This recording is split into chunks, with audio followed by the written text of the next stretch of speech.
Les doy la bienvenida al seminario virtual Estrategia para Nuevas Emergencias Sanitarias, Formación de Equipos UCI, que es organizado por el Centro de Políticas Públicas UC. Esta actividad se enmarca en el ciclo de seminarios del concurso de políticas públicas, en el que se presentan los resultados de los 8 proyectos ganadores de la versión 2022. En el concurso, equipos interdisciplinarios de académicos de la universidad investigan temas de relevancia nacional con el objetivo de entregar propuestas de política pública. Este es un concurso que existe hace 17 años, en los cuales se han elaborado y presentado más de 150 propuestas en distintos temas de interés público. Hoy se va a presentar la investigación propuesta de un plan de escalamiento nacional de formación de equipos de salud de UCI, una estrategia para enfrentar nuevas emergencias sanitarias, la cual fue desarrollada por los académicos María Magdalena Vera y Ricardo Castro de la Escuela de Medicina UC, Noelia Rojas de la Escuela de Enfermería UC, Óscar Navarro de la Red de Salud UC Cristus y Patricio García del Departamento de Ciencias de la Salud UC. Agradecemos especialmente a los panelistas que hoy nos acompañan. Darwin Acuña, presidente de la Sociedad Chilena de Medicina Intensiva. Muchas gracias, Darwin, por estar acá. Carlos Romero, académico del Departamento de Medicina de la Universidad de Chile. Y Pablo Aguilera, director de Educación Continua, Extensión y Vinculación con el Medio de la Escuela de Medicina UC. Muchísimas gracias a los tres por acompañarnos. A todos los asistentes les cuento que pueden hacer preguntas y o comentarios a través del chat, pero para eso les sugerimos seleccionar la opción a todos los panelistas y todos los participantes para que así todos podamos leerlas. Además, les comento que el seminario estará disponible desde mañana junto con las presentaciones en el sitio web www.politicaspublicas.uc.cl. Entonces, para comenzar, vamos a invitar a Óscar Navarro, de la Red de Salud UC Cristus, y a Magdalena Vera, académica de la Escuela de Medicina, a presentar los resultados del estudio. Adelante. Buenísimo. Muchas gracias, Elisa. ¿Me corroboran si estoy compartiendo? Si efectivamente pueden tener la vista compartida. Buenísimo. Bueno, primero que todo, darles las gracias a todos los que en este momento nos están acompañando, agradecer también al Centro de Políticas Públicas por el apoyo al proyecto, por la tutela durante estos meses, y sin duda al equipo completo. Nosotros estamos compuestos por 5 personas, todos de alguna manera pertenecientes a la Facultad de Medicina de la Pontificia Universidad Católica, representantes de la Escuela de Kinesiología, de la Escuela de Enfermería y por supuesto de la Escuela de Medicina, quienes de alguna manera hemos estado trabajando durante los últimos meses para poder elaborar una propuesta en la perspectiva de fortalecer la formación de los equipos de UCI, siempre con la mirada en lo que es una estrategia para enfrentar nuevas emergencias sanitarias. Es en estos términos, y bueno, para dar inicio propiamente tal al seminario, es bien importante, antes que nada, tener en consideración algo que es sabido por todos quienes hemos estado en los últimos años enfrentados a la situación sanitaria, que nuestro sistema de salud sin duda se ha visto enfrentado a una situación sumamente excepcional, sin precedentes, que ha sido producto de la pandemia recientemente vivida. Ante esto, nosotros de alguna manera hemos generado una exitosa respuesta con la integración del sistema público, del sistema privado. Sin embargo, es innegable la existencia de una importante variabilidad que hemos detectado en la capacidad de las respuestas hospitalarias y también de los equipos de salud propiamente tales. De nuestra parte, es conocida la brecha de especialistas que existe, brecha de especialistas que principalmente ha estado centrado en la discusión pública y en la discusión también sanitaria en torno a lo que son especialistas médicos, y sin duda el propio desarrollo de la especialidad de medicina intensiva es parte de ello. Sumado a ello, esta distribución es claramente heterogénea y en cuanto a otras disciplinas, donde podemos sin duda citar a enfermería, citar a kinesiología, la formación también de nuestros propios profesionales, ya sea de índole técnico, profesionales propiamente tal, la verdad es que no tenemos hoy en día estudios de brechas formales que puedan orientar la resolución de esta necesidad tan detectada. Es así que nosotros como equipo de investigación nos proponemos, en términos bien generales, poder desarrollar una propuesta que nos otorgue un plan de escalamiento nacional de formación de equipos de unidades de cuidados intensivos para el enfrentamiento de nuevas emergencias sanitarias. Para esto, Hemos definido una metodología consistente básicamente en 3 etapas. De esta manera lo hemos hecho, estructurando en primera instancia un levantamiento de información que nos pueda dar cuenta del desarrollo de las unidades de cuidados intensivos durante la pandemia.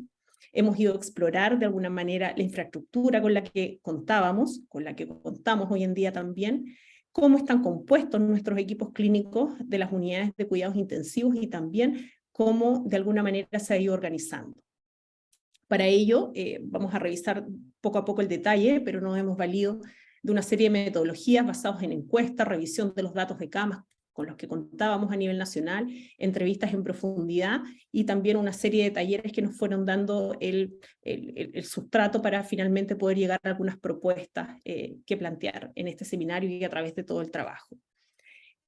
Una segunda etapa tiene que ver precisamente con el análisis de la información que hemos podido recabar durante este periodo, de toda la información que hemos ido levantando, para finalmente ingresar a la tercera etapa, que tiene que ver con desarrollar propuestas que nos atrevamos a proponer a nivel nacional.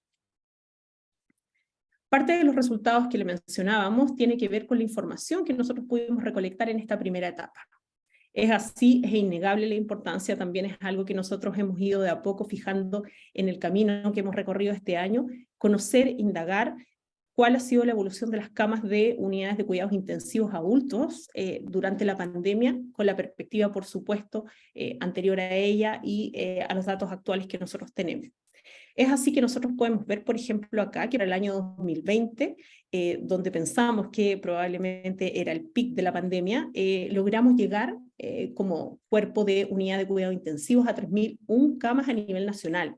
Esto nos otorgaba, y hay que tener en consideración siempre que la OSD nos da una recomendación general de 14 camas por cada 100.000 habitantes. En esta perspectiva, para el año 2020, en el pic de la pandemia, aquel año, digamos, logramos convertirnos a 3.001 camas, lo que nos dio cerca de 19 camas por cada 100.000 habitantes, superando la recomendación inicial de la OCDE, por supuesto, en contextos no intrapandemia.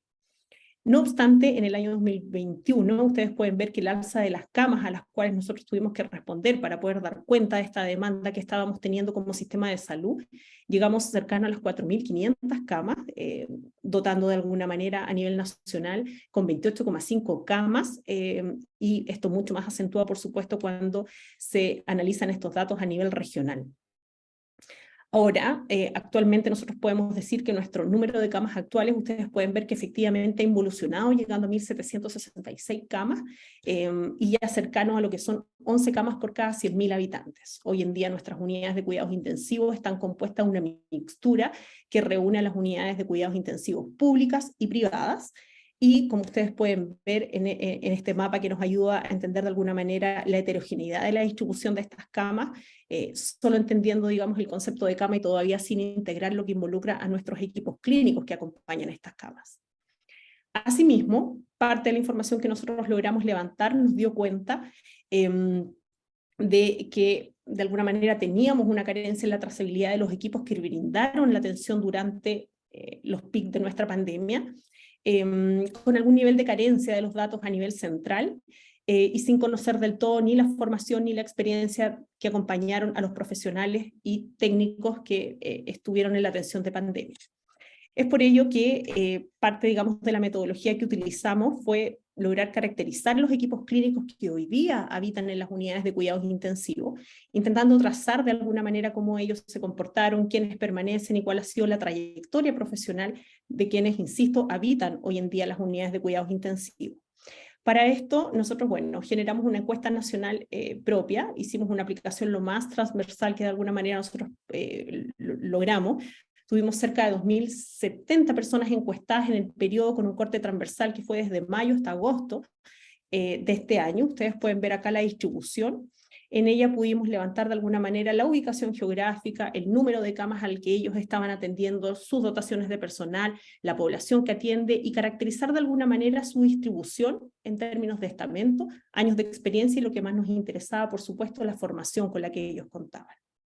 Es así que cuando logramos caracterizar, estos son algunos de los resultados, van a poder verlo más en extenso en el informe final que vamos a difundir también a través del Centro de Políticas Públicas. Logramos caracterizar estos equipos clínicos y entender de alguna manera cómo es su distribución de acuerdo a los años de experiencia laboral, esto siempre teniendo en la perspectiva que las unidades de cuidados intensivos es un hábitat de especialidad, es un hábitat también que requiere cierto nivel de formación y es un hábitat también que requiere cierto nivel de experiencia. Cuando fuimos a caracterizar a los equipos clínicos que hoy en día nos acompañan, ustedes pueden ver concretamente que hoy en día tenemos una experiencia laboral que es súper acotada. De hecho, muchos de ellos tienen menos de 5 años. Concretamente, el 60% tiene menos de 5 años cuando analizamos la población en general, y solo cerca del 8% tiene más de 15 años de experiencia en unidades de cuidados intensivos. Cuando nosotros vamos a revisar estos datos por grupos profesionales, nos damos cuenta de los efectos que ha tenido una rápida inyección de profesionales, precisamente y a propósito de poder dar respuesta a esta demanda exacerbada de unidades de cuidados intensivos que tuvimos al interior de la pandemia, y una creciente, digamos, población, incorporación de personal independiente de la experiencia o la formación que traían consigo. Para entender de alguna manera cuál es la estructura de formación que tienen las personas que trabajan en unidades de cuidados intensivos, entendiendo que una parte importante de nuestro auditorio hoy en día probablemente no trabaja o no está tan conciliada con la formación de quienes trabajan en las UCI, es importante considerar de alguna manera que las unidades de cuidados intensivos, insisto, es un hábitat de especialidad, donde hay algún nivel de competencias que hay que desarrollar. Esas competencias están siempre ancladas en dos ejes: por un lado la formación y también la experiencia profesional que cada uno tiene. Para, digamos, el cuerpo médico, esto se traduce en una subespecialidad que considera, por supuesto, elementos teórico-prácticos que desarrollan en dichos programas. En el caso de estamentos como enfermería, también involucra elementos teórico-prácticos que son hechos a través de la especialidad. No obstante, existe una oferta importante en términos de formación que está anclada en los diplomados. Los diplomados se caracterizan por ser programas de formación corto, que tienen un carácter más bien de tipo teórico y que no necesariamente alcanza el desarrollo de competencias por carecer de actividades más bien, digamos, prácticas. No obstante, es importante entender que las especialidades sí aseguran algún marco de profundidad y de dominio de elementos que a nosotros nos interesa, que tiene que ver con estos elementos que son teóricos y prácticos. Ahora ustedes pueden ver la distribución que nosotros encontramos durante este periodo y, por supuesto, van a ver que todos tienen algún nivel de formación. Eso es súper importante, pero la mayor proporción de ellos están anclados en diplomados o en cursos, y solo una pequeña fracción posee algún nivel de especialidad. Otro de los elementos importantes que entendimos es que la población de técnicos de enfermería, que es una población muy preponderante que otorga cuidados de enfermería dentro de las unidades de cuidados intensivos, también tiene una oferta muy acotada que no necesariamente le permite acceder a elementos de profundidad en la formación que ellos tienen. Luego nosotros fuimos a caracterizar las unidades de cuidados intensivos y en esta perspectiva comentar que logramos una cobertura de cerca del 58% de los centros que hoy en día están con unidades en nuestro país. Ahí pudimos explorar algunas de las estrategias que se utilizaron para enfrentar la pandemia, estrategias para aumentar la capacidad y la oferta, pero lo más importante, logramos caracterizar las estrategias que cada centro utilizó para optimizar las dotaciones de personal de UCI y que también de alguna manera nos puede ir dando luces de que efectivamente tuvimos un reclutamiento que fue bien exacerbado de profesionales que no necesariamente tenían experiencia en intensivo y que tuvieron que movilizar a personal que no necesariamente tenía las competencias y que quedaron hoy en día dentro de estas unidades. Innegable, parte de la información que nosotros recabamos fueron aquellas estrategias que sí fueron exitosas, y una de ellas sin duda fue la alianza que se generó entre sociedades científicas y también el propio Ministerio de Salud de la mano del Departamento de Salud Digital, que fue de alguna manera parte de las estrategias para poder ayudar de alguna forma a subsanar esta inyección rápida de personal para poder dar la atención y responder a la demanda. Todos estos elementos de alguna manera importantes para poder contextualizar el escenario nacional que tienen nuestras UCI y entender cómo se enmarcan en las recomendaciones internacionales en términos de enfrentamiento para llegar a una propuesta de formación para nuestras UCIs.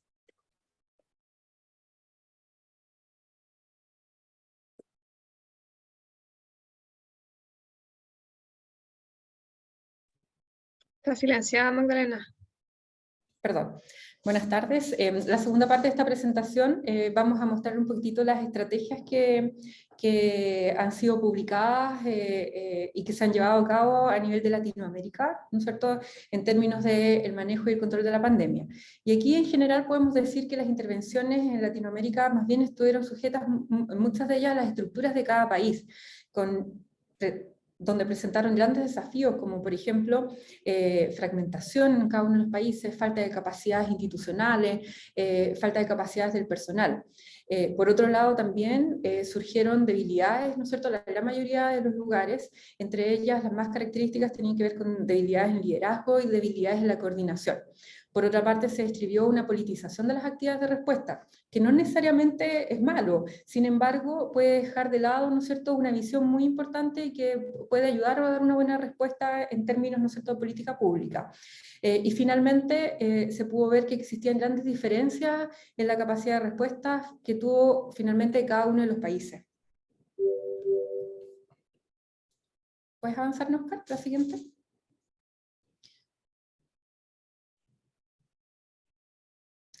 Y en ese sentido, ya se están publicando una serie de estrategias como para el éxito frente a una nueva crisis o frente a una nueva pandemia, en donde existen varios aspectos que ya están recomendados, como por ejemplo, el trabajo en los distintos sectores, un trabajo interdisciplinario, con perspectiva de género. Y ese tema es súper importante porque de hecho fue un tema dejado de lado dentro de las medidas de manejo, no solo nacionales, sino también internacionales, basadas principalmente en modelos de atención establecidos, probados y ya evaluados, en donde hay una integración precoz con la atención primaria, que ya sabemos, ¿no es cierto?, lo que pasó, que se integró probablemente tardíamente, con todo un sistema de organización territorial, con asignación presupuestaria que permitiera obviamente entregar los recursos para sostenerlo, y obviamente siempre considerando las condiciones de trabajo a todo nivel, no solamente en el personal sanitario.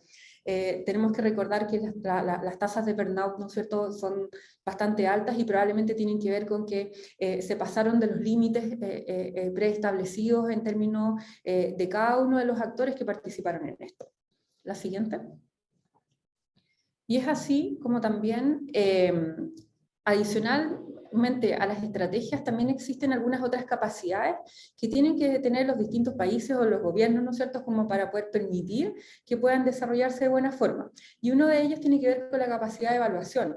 Es decir, que puedan ir monitoreando y evaluando cada una de las actividades y cada uno de los planes que se vaya desarrollando, con vigilancia, con control, con gestión y adicionalmente con investigación y gestión del conocimiento. Eso es súper importante, es una de las principales recomendaciones. Uno muchas veces lo deja de lado, ¿no es cierto?, pero finalmente cuando va a mirar el detalle se ve que es muy relevante, ¿no es cierto?, porque nos permite entregar bastante información que permite después desarrollar nuevas políticas, que es el siguiente aspecto, políticas y legislación, con todo un marco regulatorio, de tal forma de poder tener recursos y poder asignar estos recursos. Ahora, aquí es importante destacar que los recursos no van solo a financiar la salud propiamente tal, sino que también adicionalmente los medicamentos, la infraestructura, las camas de UCI, los ventiladores, pero también, y tan importante como ellos, tiene que ver con el desarrollo de los recursos humanos para la salud, ¿ya? Y es ahí en donde están los profesionales de atención, los profesionales de cuidados intensivos en este caso. La siguiente. Y en ese sentido se establecen 3 líneas de estrategia, principalmente enfocadas en el desarrollo de los profesionales, porque ya ustedes pueden ver que son distintas las aristas que van involucradas en el manejo de una situación de crisis como esta. Sin embargo, si nos centramos en el desarrollo de los recursos humanos propiamente tal, el primero de ellos tiene que ver con fortalecer y consolidar una gobernanza. ¿Qué quiere decir? Que esto es una parte más, ¿no es cierto?, de una serie de otros factores y condiciones que se tienen que dar para poder responder frente a una situación de pandemia o una situación de desastre. El segundo punto tiene que ver con desarrollar condiciones y capacidades del personal, y en ese sentido tiene que ver con desarrollar competencias, o que al menos ellos puedan adquirir, ¿no es cierto?, nuevos conocimientos, y para lo cual, además, es necesario concertar con el sector educativo. O sea, esto es algo que se tiene que hacer cargo, ¿no es cierto?, el gobierno, el país, el Ministerio de Salud. Sin embargo, además, tiene que convocar e involucrar a todos los centros probablemente de formación que puedan ayudar y colaborar en establecer este plan. La siguiente. Y ahí es donde es muy importante, ¿no es cierto? Ustedes han ido viendo cómo nos hemos ido enfocando cada vez más, ¿no es cierto?, en todos los factores que están relacionados, nos enfocamos luego en el desarrollo de las personas y finalmente nos enfocamos en la educación del personal sanitario. Y se establece que la educación del personal sanitario es un eje transversal para una atención sanitaria de calidad, y en donde lo que se pretende es entregarle competencias al personal, y esas competencias nos van a permitir gestionarlos a ellos mismos, por un lado, gestionar los recursos, gestionar las derivaciones, las camas, ¿no es cierto?, la atención de los pacientes, y finalmente un aspecto muy importante que tiene que ver con que las competencias del personal nos van a permitir determinar los resultados, ¿ya? Y ese es probablemente el mayor desafío que nosotros tenemos en esto. La siguiente. Y en base a todo lo que ya ustedes han visto, ¿no es cierto?, nosotros pudimos hacer un análisis comparativo y podemos decir que existen algunos aspectos destacables de las estrategias implementadas en nuestro país y que obviamente ayudaron a mitigar la demanda, y que a partir de estas mismas nosotros podemos esbozar las propuestas que vamos a desarrollar a continuación. Ahora, también es importante destacar que nosotros no vamos a inventar algo nuevo ni nada de eso, sino que básicamente estas propuestas lo que hacen es que vienen a complementar el trabajo que se ha realizado hasta el momento, que es un trabajo muy valioso, en donde han participado múltiples actores, ¿no es cierto?, y lo que pretende es básicamente fortalecerlo y hacerlo, potenciarlo y hacerlo crecer más aún. Y en ese sentido, nosotros hemos elaborado y hemos trabajado en 6 propuestas. La primera de ellas tiene que ver con desarrollar un programa de formación continua. Ahora, esta es una estrategia que pretende promover la adquisición de competencias en el corto plazo. Por ejemplo, competencias específicas en relación al manejo de la ventilación mecánica, o competencias específicas en relación al manejo de los cuidados de fin de vida, ¿ya? La idea es que sea dinámico, que sea muy dependiente de las necesidades, obviamente, tiene que ser complementario a todas las estrategias de formación de especialistas y subespecialistas que hoy existe en nuestro país, ¿no es cierto?, y que ya hemos ido viendo que, si bien es cierto, todavía existen brechas, pero esto ha ido creciendo y mejorando muchísimo en el último tiempo, y probablemente es el responsable también del éxito, ¿no es cierto?, en términos de resultados finales de la atención de nuestros pacientes. Este sistema nos podría ayudar o podría constituir la base para generar un escalamiento como respuesta frente a una situación de crisis, ¿ya? No sabemos a qué podemos estar enfrentados en el corto tiempo, y uno de los aspectos más importantes es que esto sea en base a equipos interprofesional, que consideren, ¿no es cierto?, a los distintos profesionales que hoy en día están involucrados en la atención de los cuidados intensivos. La siguiente. La segunda propuesta, ¿ya?, y que obviamente tiene que acompañar a la propuesta número 1, es que necesitamos contar con un sistema de evaluación y monitoreo, ¿ya? La idea es tener una evaluación planificada que nos permita ir conociendo los resultados. Esto nos va a ir obviamente ayudando a ajustar la planificación, ir racionalizando los recursos. No todos los centros necesitan las mismas capacitaciones y la misma formación, por ejemplo, o adquirir las mismas competencias. Y esto nos va a permitir obviamente ir desarrollando un mejoramiento continuo, con indicadores, ¿no es cierto?, indicadores de calidad, indicadores de resultados de la atención, y obviamente pensando en que tenemos que ir a evaluar el impacto, ya sea en los profesionales, en los pacientes, en cada una de las UCI y finalmente en los sistemas de salud. A eso tenemos que apuntar. La estrategia número 3. La idea es que incorpore medidas de apoyo para el financiamiento y la retención. Un programa de este tipo, y también la subespecialidad y la formación de especialistas, requiere de motivación. Necesitamos que exista gente interesada, ¿no es cierto?, en participar en esto, y que pueda entrar en un programa de desarrollo profesional. Y también, asimismo, necesitamos disminuir las fugas, ya sea a otros servicios o inclusive a otros centros también, que es algo que uno también ha visto. Y en ese sentido es que son fundamentales para poder mantener el desarrollo de la propuesta inicial. Y para esto nosotros creemos que requiere una política nacional que aborde la formación, que sea capaz de entregar esquemas de incentivos de acuerdo a cada una de las competencias que los profesionales vayan adquiriendo en el tiempo, y a la vez también unas estrategias de financiamiento para el desarrollo de este programa. O sea, esto no puede ser entregado precisamente en el 100% a los profesionales propiamente tal, sino que tiene que estar apoyado a través de otro medio u otra estrategia de financiamiento. La siguiente. Luego tenemos una cuarta propuesta que básicamente considera la incorporación de las tecnologías de información y comunicación. Esto es súper importante. Este aspecto creció de forma considerable durante la pandemia. Ya venía creciendo anteriormente, hoy en día es uno de los objetivos de las estrategias de salud 2020, pero nosotros lo pudimos ver, ¿no es cierto? Pudimos ver cómo se desarrolló durante la pandemia, y en ese sentido nosotros necesitamos una infraestructura tecnológica para la implementación de un programa de este tipo, en donde se puedan entregar los contenidos, pero que también se pueda establecer una comunicación que sea bidireccional entre los profesionales capacitados, los mismos docentes y quienes van regulando esto. Nosotros necesitamos una evaluación continua que nos permita gestionar los datos, que nos permita gestionar la información, que nos vaya ayudando en la toma de decisiones, en la elaboración de nuevas propuestas y en todo el seguimiento que vayamos haciendo durante el proceso, en donde el principal objetivo que tiene el uso de estas tecnologías de información y comunicación es precisamente fortalecer las capacidades de los equipos clínicos durante esta programación. La siguiente. Luego tenemos una quinta propuesta, que esta es muy importante, que habla de fortalecer el vínculo entre el MinSal, entre los centros formadores y las sociedades científicas. En ese sentido, nosotros sabemos que ya existe un vínculo hoy en día, pero nuestra propuesta es que esto se debe fortalecer, ¿no es cierto?, todo lo que ya se logró durante la pandemia, en donde nosotros tenemos que reconocer y aprovechar el rol que tiene cada uno de los actores. Sabemos que tenemos centros formadores que tienen la capacidad técnica para poder desarrollar programas de formación, sabemos que existen sociedades científicas como la Sociedad Chilena de Medicina Intensiva que se puede constituir, y que así lo fue también, un actor relevante para el desarrollo de esta propuesta, porque puede convocar a todos estos centros, ¿no es cierto?, y ser como un ente que aúne los esfuerzos, y obviamente el MinSal. Y adicionalmente para esto se debe generar una institucionalidad adecuada que permita sobrellevar esto y llevarlo a cabo finalmente. Y la última propuesta, que es la propuesta 6, que tiene que ver con el desarrollo e investigación en el área de educación y su impacto salud. Ya lo vimos, ¿no es cierto? Es una de las primeras recomendaciones de la Organización Panamericana de la Salud.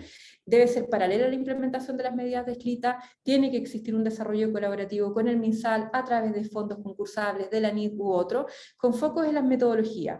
En ese sentido es súper importante ir evaluando lo que vayamos haciendo.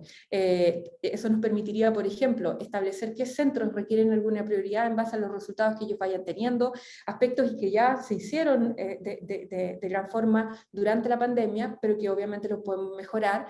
Nos permitiría hacer evaluación de necesidades, y finalmente también nos permitiría evaluar la factibilidad de las intervenciones propuestas por los distintos centros, y finalmente también evaluar el impacto final, no solo los profesionales, sino que también en la atención final del paciente. Y muchas gracias. Muchísimas gracias, Nóscar y Magdalena, por la presentación.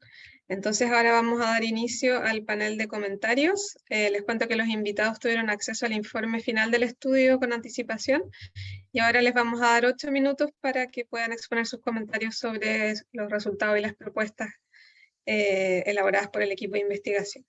Vamos a comenzar con Darwin Acuña. Él es médico de la Pontificia Universidad Católica de Chile, especialista en anestesiología, y actualmente preside la Sociedad Chilena de Medicina Intensiva. Adelante, Darwin. Te escuchamos. Muchas gracias, muy buenas tardes. Quiero partir por agradecer esta invitación a este seminario. Yo creo que es de tremendo valor, y por eso aprovecho de felicitar también al equipo investigador el que nazcan desde la medicina intensiva, ¿cierto?, estas propuestas de mejora en políticas públicas, sobre todo considerando lo que ocurrió en pandemia, y es uno de los elementos más que tenemos para poder sacar experiencias y, por supuesto, construir mejoras en lo que significa el funcionamiento de la medicina intensiva en Chile.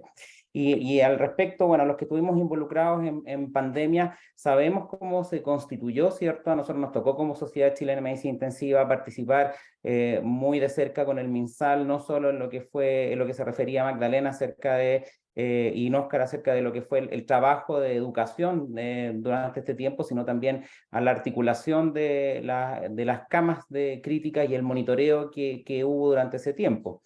Y de ahí yo creo que dentro de todo lo que ya sabemos que fue el impacto y el trauma para toda la población chilena y los equipos de salud de la pandemia, yo quisiera rescatar el primer aspecto importante que se consolidó también con este trabajo, que fue la obtención de datos.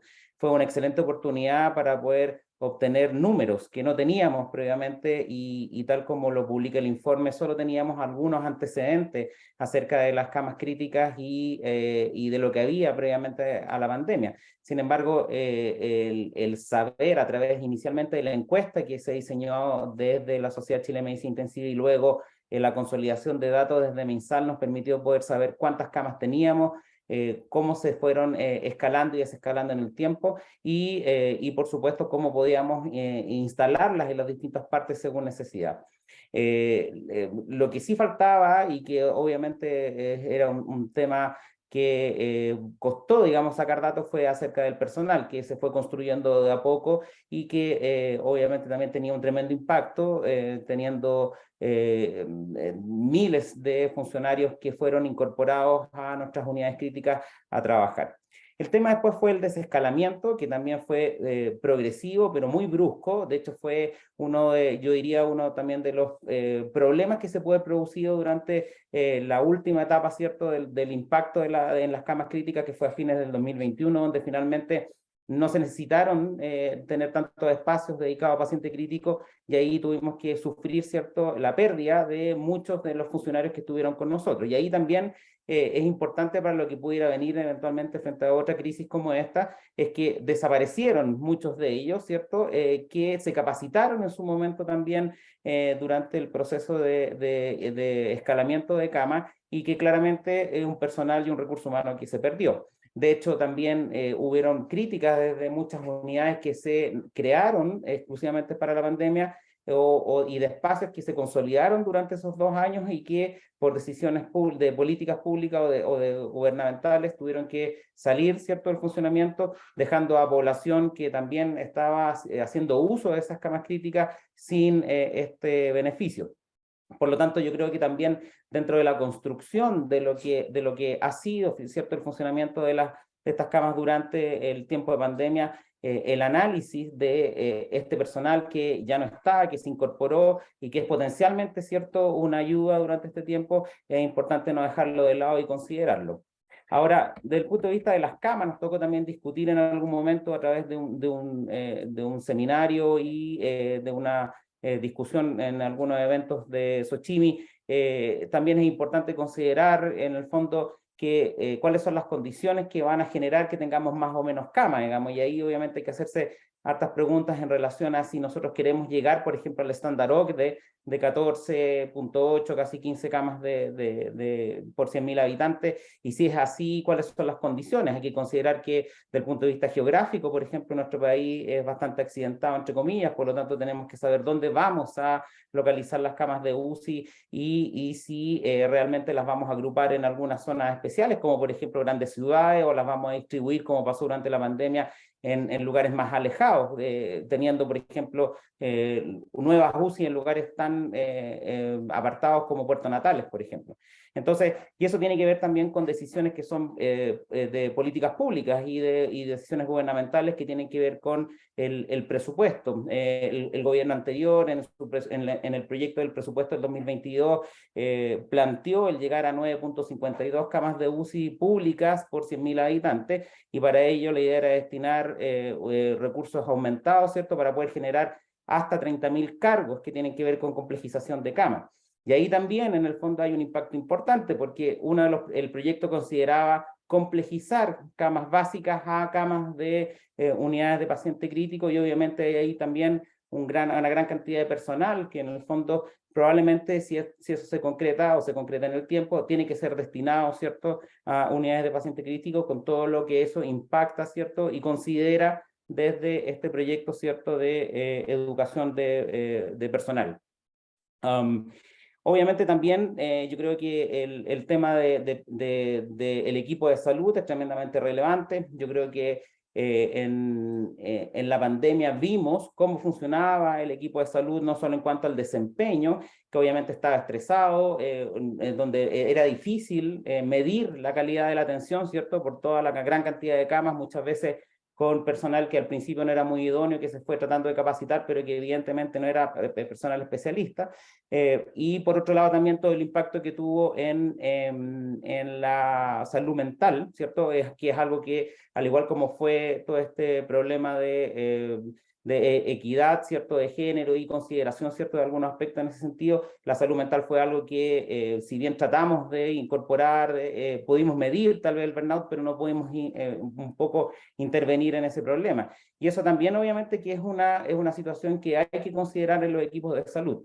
Entonces, cuando uno decide finalmente capacitar, tiene que considerar, ¿cierto?, y primero preguntarse por qué la gente, ¿cierto?, está trabajando en unidad de paciente crítico cuando no son especialistas, y eso considera, por ejemplo, los equipos más técnicos, ¿cierto? Muchas veces en enfermería tenemos experiencia, ¿cierto? Y esto lo confirma los datos que ustedes obtuvieron. Hay mucha gente joven trabajando en las unidades de paciente crítico, y por lo tanto la pregunta es, ¿esa gente se proyecta en nuestras unidades? ¿Va a atender a la especialización? ¿O va a ser gente que se va a escapar rápidamente cuando tenga una mejor oportunidad de trabajo?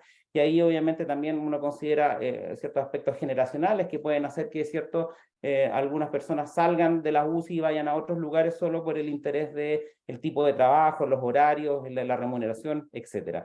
Por lo tanto, cuando uno decide finalmente estimular la capacitación, tiene que saber cómo vamos a hacer que estas personas generen adherencia a nuestras unidades, y cuáles van a ser los estímulos, que a lo mejor uno puede pensar que son puramente monetarios. Sin embargo, hay un tema también de incorporar a la gente en relación a la institución, ¿cierto? La gente que trabaja en la institución, el trabajo multidisciplinario, y para qué decir, obviamente, los incentivos que vienen desde el sector privado, que hace, como decía Magdalena, que se produzcan fugas. Por lo tanto, yo creo que hay que considerar, ¿cierto?, que los incentivos a mejorar las competencias.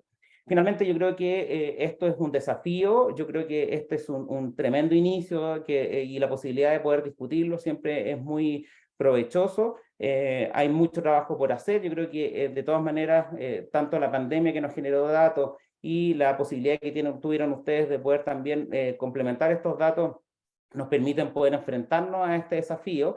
Y por supuesto que esto es solo... Estoy hablando de la capacitación, solo una arista de lo que significa el fortalecimiento de los equipos de salud en unidad de paciente crítico, porque sin duda hay una responsabilidad muy importante en temas de políticas públicas de consolidar, ¿cierto?, lo que se obtuvo durante la pandemia en términos de camas críticas, y por supuesto generar la permanencia, porque obviamente no puede ser que ante cualquier circunstancia, como pasó en el desescalamiento, saquemos las camas y borremos al personal que se capacitó solo por un tema de política. Así es que yo creo que insisto, esto es un desafío, tenemos que iniciar. Me parece excelente que esto sea a partir de este proyecto, y nuevamente felicitaciones y gracias por la invitación. Muchísimas gracias, Darwin. Vamos a dar la palabra ahora a Carlos Romero, quien es médico cirujano de la Universidad de Cuenca, Ecuador, especialista en medicina intensiva del adulto y profesor titular del Departamento de Medicina de la Universidad de Chile. Adelante, Carlos. Muy buenas tardes, agradecido por la invitación a este importante seminario. Quiero felicitar a todos los investigadores de este interesante proyecto, y por supuesto que está aportando datos que nos parece que van a ser muy relevantes para seguir construyendo un mejor modelo de atención en medicina intensiva para nuestro país. Yo creo que hay algunas cosas que son interesantes de resaltar, como bien lo han expresado, digamos, lo han plasmado en el trabajo el equipo. La brecha, digamos, de especialistas en medicina intensiva no surge con la pandemia, es algo crónico, es algo arrastrado. Y lo que hizo la pandemia fue visibilizar con intensidad, ¿no es cierto?, esta brecha, ¿no? Y yo creo que algo que es importante y que deja también un mensaje fuerte a nivel probablemente del Ministerio de Salud es que el resultado de los pacientes, los desenlaces, finalmente no están basados ni en la infraestructura ni en la tecnología, ¿no es cierto? Ni los equipos o sistemas de monitoreo, sino en el recurso humano. No porque, por ejemplo, un país sea capaz de generar más camas críticas, necesariamente va a tener mejores desenlaces, ¿no? Y eso tiene relación con cómo puede proveer el cuidado. Y ahí también creo que de alguna forma los centros universitarios que han partido con la formación de la especialidad en el país han generado un modelo de cuidado intensivo que creo que fue muy afortunado para lo que nos tocó vivir en la pandemia, en la que existe un modelo de medicina intensiva en donde como intensivista y especialista estamos a cargo de equipos y que miramos el cuidado intensivo de manera interprofesional, y es algo que se ha fomentado harto, no solamente desde los centros formadores, sino también desde la Sociedad Chilena de Medicina Intensiva. Y yo creo que eso es algo que es bien importante y que probablemente le impregnó un sello a cómo vivimos y cómo enfrentamos la pandemia en Chile, ¿no? En relación al poder ampliar el número de camas para cubrir a mayor cantidad de pacientes, sin duda eso era necesario, pero después pues pasa y tenemos que volver a contraernos. Y esto efectivamente genera que tengamos una importante cantidad de recursos humanos de diferentes áreas, pasando por los equipos médicos, por ejemplo, equipos de anestesiología que estuvieron muy compenetrados en el cuidado de los pacientes, enfermería de diferentes áreas, técnicos paramédicos que adquirieron, kinesiólogos ni se diga, que adquirieron competencias para el cuidado de los pacientes críticos en la práctica, que tuvieron que adiestrarse rápidamente. Creo que va a ser importante tomar, digamos, este insumo que nos está aportando el equipo investigador como una oportunidad para llegar al ministerio, ¿no es cierto? Y ver cómo efectivamente hacer para no perder esto, porque tenemos personal que ya adquirió ciertas competencias, pero ese personal necesita mantenerlas en el tiempo. Entonces, va a ser importante cómo mantener algunas competencias mínimas, como diríamos, un equipo de reserva que está preparado, pero que está, digamos, expectante y que en un momento en que eventualmente se pueda requerir de su participación esté disponible, pero también recurso que eventualmente puede ir encantándose cada vez más con el área de los cuidados críticos y eventualmente deseando participar más activamente, digamos, en su práctica cotidiana y eventualmente quizás vincularse al cuidado de los pacientes críticos. Y eso también puede ser motivante, puede servir de algún tipo de incentivo para algunas personas en términos de lo que significa una mejor formación en los aspectos profesionales en diferentes ámbitos y eventualmente quizás un espacio de trabajo que a lo mejor también les haga más sentido o que con lo que sucedió en la pandemia quizás con todo lo traumático que pudo ser, también despertó, digamos, vocaciones en muchas personas. Es importante, creo yo, y algo que también se ha mencionado, pero en la práctica, ¿no? En la práctica, cómo no perder esto que se generó durante la pandemia, de este acercamiento que se dio entre el MinSal, ¿no es cierto?, las sociedades científicas, básicamente la Sociedad Chilena de Medicina Intensiva para el área específica, y también las universidades, ¿no?, en términos de la capacidad instalada para poder hacer educación, capacitación, talleres, etc. Creo que eso es importante porque en la medida que vayamos saliendo de la pandemia, eventualmente ese vínculo que existió se pueda ir debilitando. Y ahí creo yo que efectivamente algunos, diríamos, espacios que permitan la convivencia de una forma estructurada de las sociedades científicas, las universidades y el MinSal, como puede ser la Comisión Nacional de Medicina Intensiva, puede ser, ¿no es cierto?, un organismo que permita incentivar, fortalecer y mantener en el tiempo esto, porque el tema es que sea, ¿no es cierto?, como una política de Estado y no una política de gobierno, de modo que esto se mantenga en el tiempo.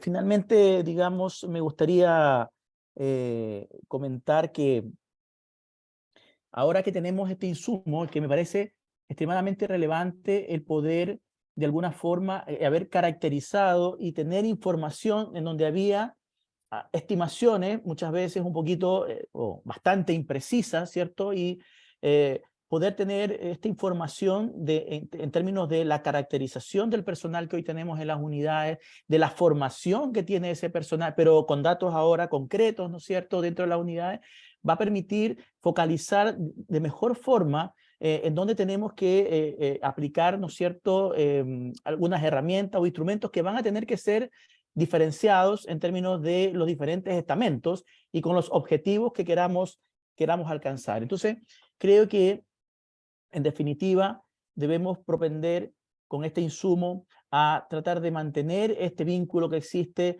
entre el MinSal, las sociedades y las universidades, y posteriormente llevar a una propuesta pero operativa, ¿no es cierto? Operacionalizar exactamente cómo queremos llevar adelante esta capacitación continua en los diferentes estamentos, cómo la vamos a hacer de manera interprofesional, cuáles van a ser los objetivos específicos, eventualmente si eso va a ser de acuerdo al centro, si eso va a ser de acuerdo a una región, si eso va a ser a una realidad más bien transversal país. Creo que es el desafío que viene hacia adelante con este valioso insumo que nos está entregando el equipo investigador, el poder operacionalizar esta propuesta, ¿no es cierto?, para llevarlas a la práctica. Así que felicitarlo por el trabajo realizado y creo que nos queda un interesante camino por recorrer. Muchas gracias. Muchísimas gracias, Carlos. Nuestro tercer panelista, entonces, es Pablo Aguilera. Él es médico de la Pontificia Universidad Católica de Chile, especialista en urgencias y ejerce como director de Educación Continua, Extensión y Relaciones Internacionales de la Escuela de Medicina UC y también como jefe de la red de urgencia UC Christus. Adelante, Pablo. Bueno, hola a todos. ¿Me escuchan bien? Espero que me escuchen bien. Gracias por la oportunidad de estar en este panel. Súper interesante venir escuchando la perspectiva de este estudio, así que los felicito, Magdalena, y a todo el equipo de la UPC, a Oscar.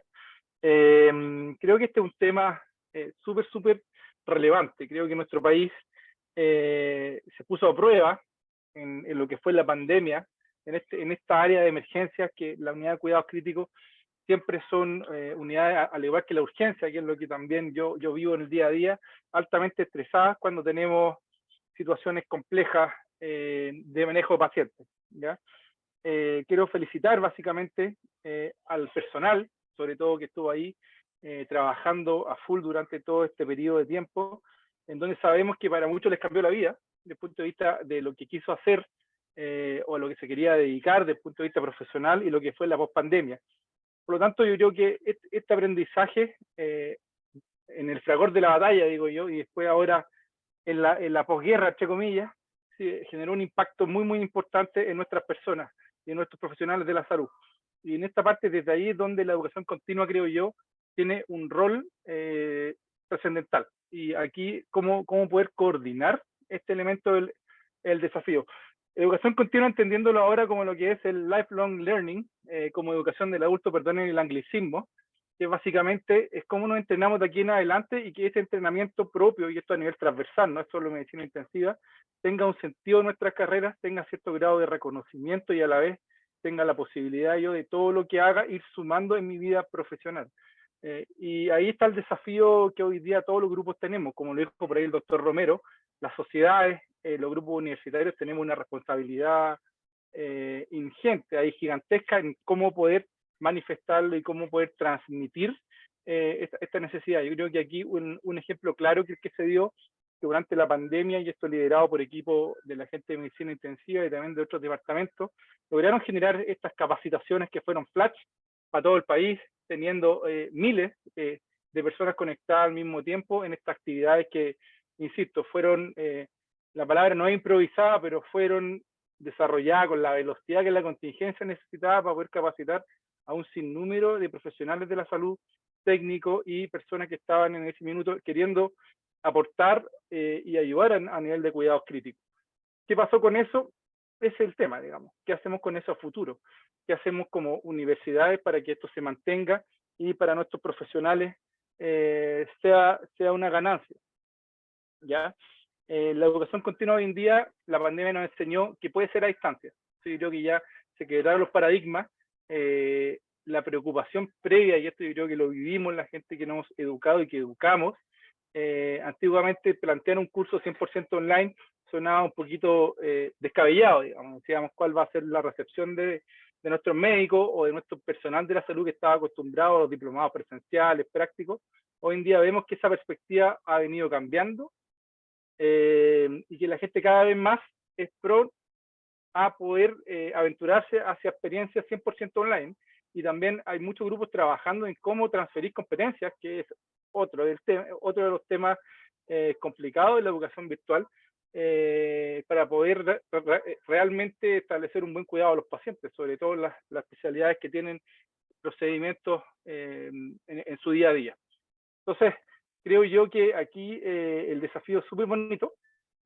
Sin duda, todos los equipos tenemos responsabilidades, y aquí el gobierno y el ministerio, en algún minuto, es fácil decirlo, como que tienen que hacerse cargo, pero básicamente tenemos que empujar para que todo esto no quede no se eche en un saco roto, y que la gente, los profesionales, sientan que sus capacitaciones y su carrera va sumando en el tiempo. Y dicho todo esto, creo que ante situaciones de emergencia, y aquí es donde lo aprendido tiene mucho sentido, poder montar respuestas conjuntas, junto como la logística del aumento de la gestión de camas, de integrarnos con el sistema público-privado, que las urgencias también, desde mi experiencia, trabajaran en red, que esa cosa nunca antes había pasado en la vida, que nos hablábamos con el SAMU, donde nos trasladaban pacientes graves, etcétera.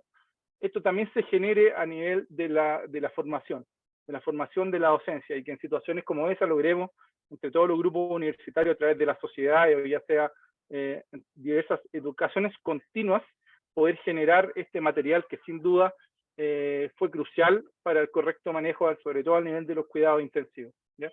Creo que este estudio tengo toda la fe que lo va a demostrar. Esperemos generar mucho ruido, porque esto sin duda también es una externalidad muy positiva para la educación continua como concepto global, y sobre todo ante estas situaciones de emergencia, que es donde la comunicación, la educación y el feedback continuo es lo que va a generar, creo yo, un cambio. Entonces, estos programas de formación continua es clave que se sigan manteniendo, y que podamos tener ciertos bundles quizás para estas situaciones más complejas de cómo producir el material, cómo interiorizarnos, cómo las sociedades, dentro de quizás un grupo de emergencia de desastre, sobre todo desde el punto de vista del cuidado crítico y también del prehospitalario o de la urgencia, pudieran integrarse en generar esta red que nuestro país necesita, ¿ya? Sin duda que, como ya mencioné, el Ministerio tiene un rol pivotal aquí. Creo que se debe trabajar con ellos, y hacia allá vamos. Tengo la experiencia, por suerte, también de haber conversado de ciertos temas, y hay cierta sincronía en la visión de lo que queremos, pero aquí siempre lo más delicado es llevarlo a la operación, y es lo más crítico, ¿ya? Insisto, yo ya estoy más o menos en el tiempo, solo agregar que no podemos desligarnos de nuestra responsabilidad universitaria, y que básicamente creo que la motivación personal es lo que nos hizo personal como profesionales, como personal de la salud, digamos, como médicos, enfermeras, técnicos, etcétera, es lo que logró que nosotros como chilenos pudiéramos pasar, o pudiéramos hacer que el desastre de la pandemia no fuese peor. Y aquí esta experiencia la agradezco en realidad con hacerlo visible, porque sin duda no solo a ustedes lo afectó, sino que a muchos otros grupos y personas y familias y profesionales. Entonces creo que es un bonito desafío el que nos plantean también, como hoy día encargado de educación continua, para poder generar toda esta, o dar solución a todas estas brechas que tenemos en este contexto. Muchísimas gracias, Pablo. Vamos a darle la posibilidad a Magdalena y a Óscar si es que quieren reaccionar a los comentarios que han hecho los panelistas. Carlos, entiendo que tienes que retirar pronto, así que cuando tengas que hacerlo, no hay problema, te excusamos desde ya. Magdalena, Óscar. Muchas gracias. Sí.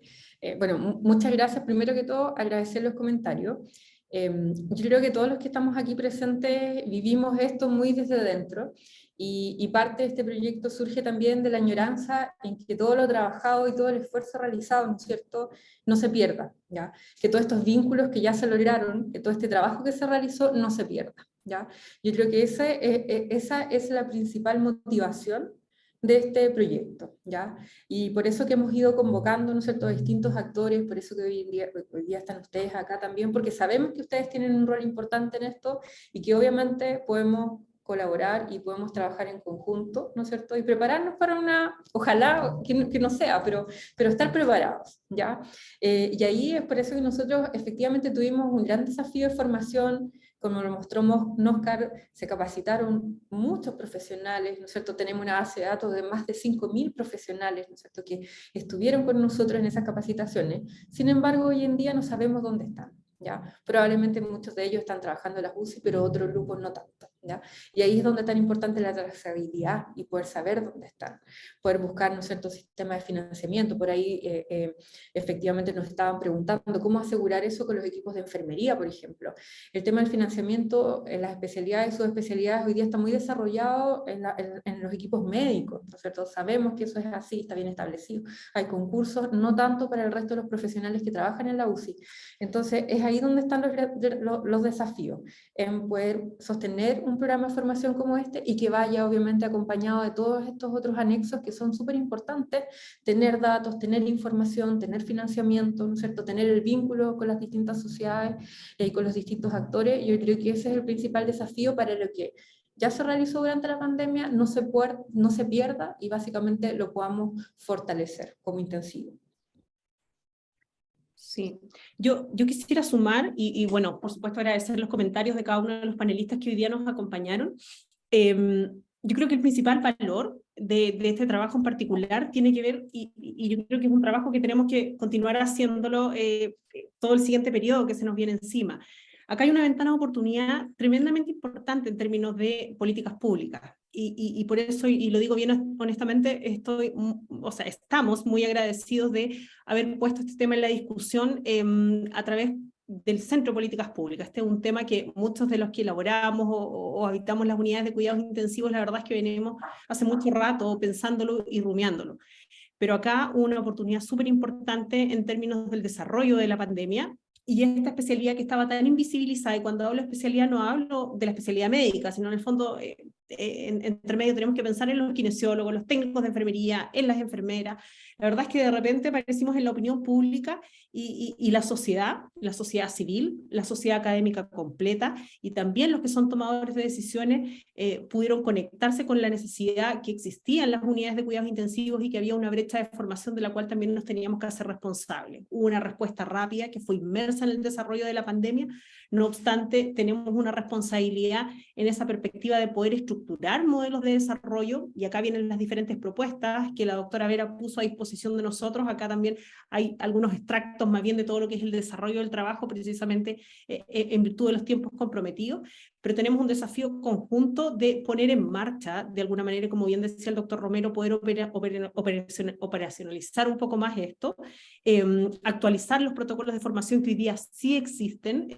Nosotros acá en este camino, a través de este año, hemos podido contactarnos con actores que son claves en la toma de decisiones en torno a lo que son las políticas de formación de quienes trabajan en los diferentes centros públicos y privados, desmitificar también de alguna manera las potencialidades de formación que existen en los centros privados. En la pandemia nosotros nos enseñó la importancia de la integración de los centros y las organizaciones públicas y privadas, y acá también nosotros nos hemos conectado de alguna manera con las necesidades de formación que existen en los ámbitos públicos, por supuesto, el foco más importante del país, pero también de las organizaciones privadas, en términos de poder trabajar con los incentivos correctos de formación y con esta mirada mucho más integral, porque ante la perspectiva que esperamos no haya un segundo evento, por lo menos en el corto plazo, la verdad es que necesitamos la integración nuevamente de este personal. Así que en realidad estamos bien conscientes, digamos, de esta ventana de oportunidad que hemos tenido, y creemos que tenemos que hacernos responsables para hacer uso de esta ventana de oportunidad que nos puso en la opinión pública, que nos puso en el centro de la discusión de políticas públicas,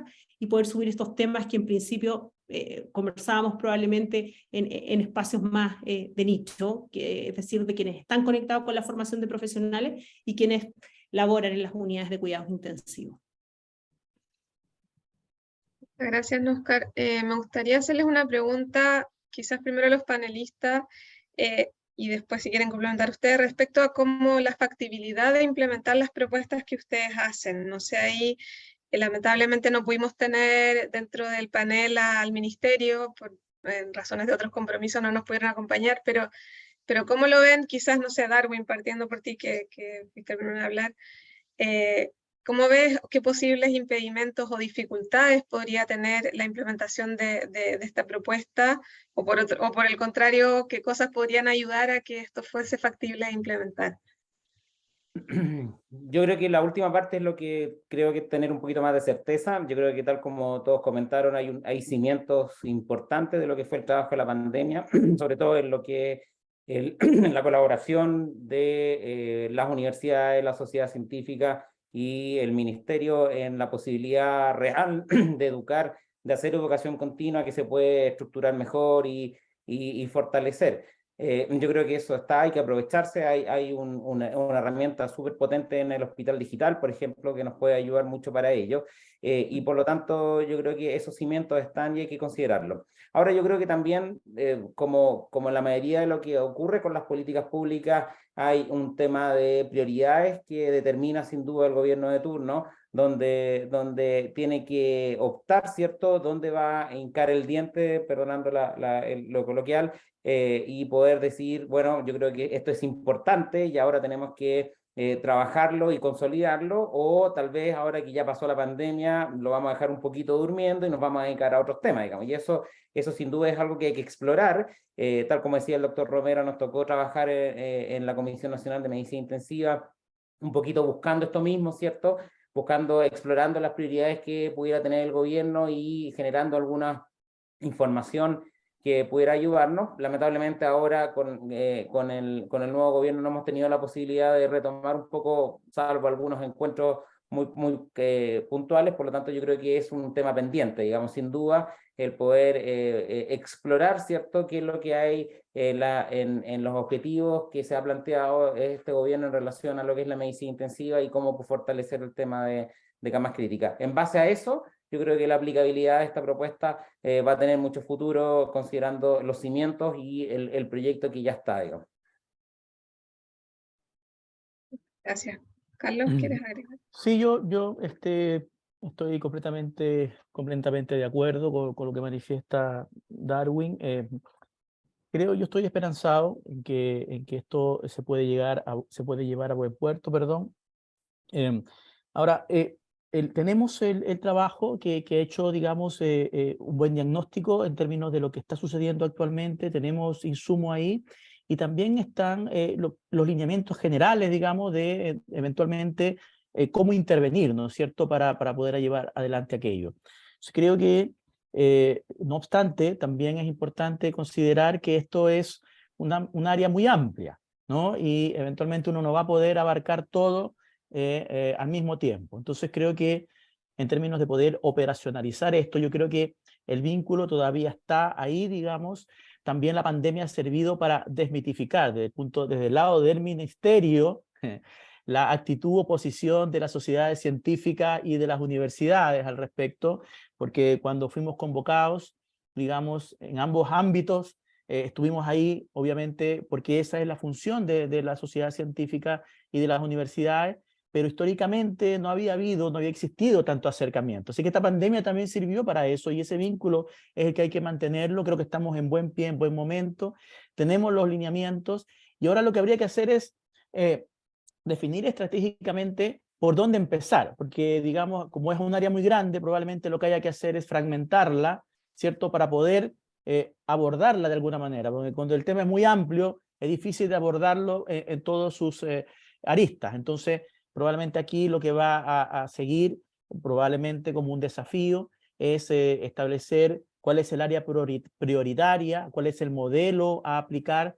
para efectivamente operacionalizar esto. Y va a ser importante hacerlo pronto, ¿no? Hacerlo pronto, generar algo pronto entre los centros universitarios, la Sociedad Chilena de Medicina Intensiva y el MinSal en el área de la capacitación para mantener este trabajo mancomunado que tan buen resultado dio en pandemia. Y si dio buen resultado en pandemia en una situación así de compleja, yo creo que en una situación más calma, digamos, o sin tanto estrés y tanta tensión, puede rendir aún mayores frutos. Gracias. Pablo, no sé si quieres agregar algo. Aprovecho también de hacer una pregunta adicional. Tú que trabajas en educación continua, Pablo, había ahí algunas preguntas en el chat respecto como a qué tipo de competencias sería necesario fortalecer en los profesionales para el trabajo en las UCI. No sé si te sientes ahí en capacidad de tirar alguna línea al respecto, sino tal vez las profesoras ahí. Bueno, yo no soy experto en UCI.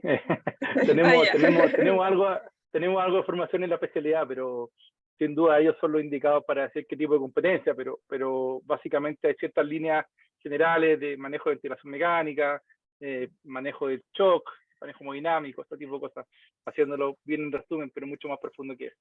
No sé si quieren agregar algo más. Sí, en ese sentido, gracias Pablo, y bueno, gracias por los comentarios. Bueno, una de las cosas que encontramos, bueno, las competencias van a ir muy dirigidas a las necesidades, y eso es algo muy importante. Nosotros, cuando digo nosotros, digo todo el intensivo durante la pandemia, lo que hizo fue fortalecer la formación y la educación a través de planes, pero planes que generamos todos en conjunto, ¿ya? Quizás no mirando el detalle de las necesidades de cada lugar propiamente tal.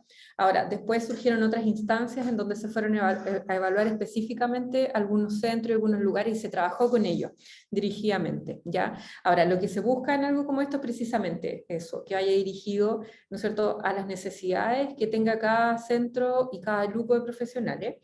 Pero por otra parte, una de las competencias que aparecía en los distintos trabajos que han salido publicados hasta el momento y que probablemente van a seguir saliendo publicaciones en el próximo tiempo, tiene que ver con competencias de liderazgo, ¿ya? Y que esas son transversales a todos los profesionales, no solo a los jefes de equipo, no solo a los médicos, sino que transversales a todos los profesionales que participan en los cuidados intensivos. Eso nos llamó mucho la atención y efectivamente nos hace bastante sentido también, ¿ya? Así que eso es algo que se repite. Y bueno, en relación a cómo poder articularlo, yo creo aquí, y me la juego y aprovecho que está el doctor Romero también, yo creo que la Comisión Nacional de Medicina Intensiva es precisamente, yo creo que una instancia que nos puede ayudar al desarrollo de esta propuesta, creo yo. Sí, por supuesto que sí. Vamos a trabajar en eso. Y además, hoy se llama Comisión Interprofesional de Medicina Intensiva. Y es una comisión, además, paritaria, ¿no? Con participación de no solamente los diferentes estamentos, sino también de qué mismo número de varones y mujeres. Así es que ahí vamos a trabajar en conjunto, creo yo, en fortalecer esto. Sin duda, liderazgo, comunicación, también es un tema que yo creo que es muy relevante, ¿no es cierto?, que pueden ir muy de la mano, muy ligados, así que ahí hay espacio, digamos, para seguir trabajando y avanzando en el tema. Gracias. No sé, Pablo, sí, te iba a dar la palabra. No, solo complementar que todas estas habilidades transversales, como decía la Magda, comunicación, como dijo el doctor Romero, son cosas que son enseñables vía distancia, chequeables, digamos, y todas estas cosas que uno plantea educacionalmente tienen que ser bien estructurados y orientados al objetivo, digamos. Es una cosa importante, que es lo que yo quiero medir, y después cómo lo chequeo. Y yo creo que esa es la estructuración que hoy en día, más que una clase online, es el desarrollo de enseñar un contenido y que la persona lo pueda después aplicar en su práctica clínica. Creo que hacia eso está orientado y todas estas instancias son súper valiosas de enseñar también. Habilidades transversales que en los currículum no están muy incluidas y hoy día vemos ante las crisis y ante la exigente de nuestros trabajos, lo importante es tener un background en ese tipo de habilidades. Bueno, ya vamos a ir cerrando. No sé si Magdalena y Óscar quieren agregar algo más. Si no, ¿sí? ¿No? No, yo no. No, yo de mi parte, Elisa, reiterar los agradecimientos al apoyo recibido en el transcurso del año, a las personas que también participaron con nosotros en cada uno de los talleres, que nos fueron dando insumos para ir elaborando. Nosotros acá también dejar los invitados desde ya poder acceder al informe final de este proyecto. Creemos, insisto, acá hay una pequeña muestra, digamos, de la propuesta más integral. Y agradecer sin duda, digamos, hoy día la asistencia de Pablo, Carlos y Darwin. Nosotros entendemos, los conocemos en términos de liderazgo también, que cada uno de ellos ha tenido sus respectivas áreas, y también damos un voto de que la articulación que podemos hacer entre las universidades, las sociedades científicas y bueno, el propio cuerpo profesionales que hoy día está en las unidades de cuidados intensivos es un eje bajo el cual tenemos que seguir trabajando. Así que más que nada agradecer, Elisa. No, gracias a usted y felicitaciones por el trabajo. Muchas gracias también a los 3 panelistas por acompañarnos y a todos quienes se conectaron. En relación ahí justo a la pregunta que estaban haciendo, el trabajo se publica en un libro que se llama Propuestas para Chile, junto con los otros 7 proyectos que se están desarrollando este año. Y eso va a estar el próximo año, en marzo, va a estar en formato digital en nuestra página web y también, obviamente, en formato físico. Así que bueno, muchas gracias nuevamente y también el video va a estar disponible junto con la presentación en nuestro sitio web politicaspublicas.uc.cl para quienes quieran acceder.